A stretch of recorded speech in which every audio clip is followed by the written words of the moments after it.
This poem is a dissertation on dissection, and it was written for an Edgar Allan Poe themed festival called Nevermore.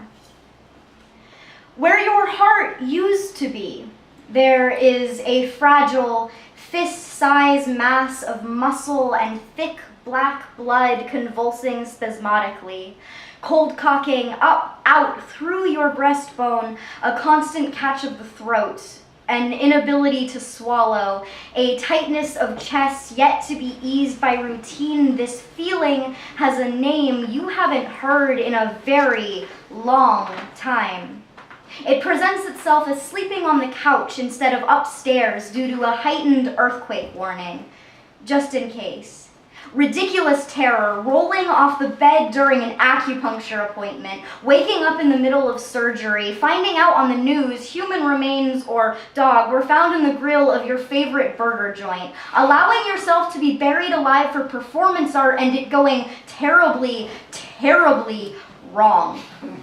Frantic mania, cutting the gauze with the same razor you slit your wrists with, cutting off the fat from your problem areas with a butcher knife despite being 120 pounds, calling your abuser, talking about your father, commonplace neurosis, a crab left over from last night's meal is dissected for the next day's lunch.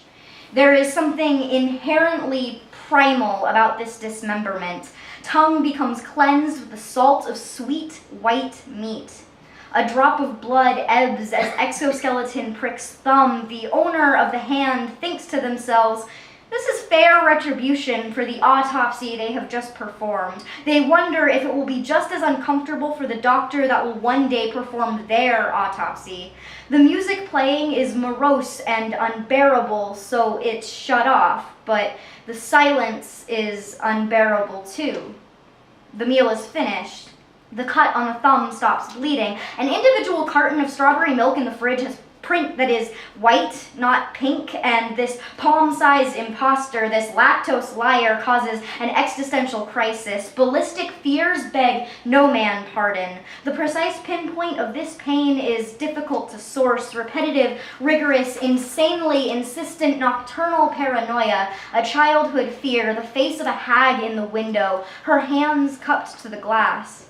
Fear is the thought of having to bury your lover one day.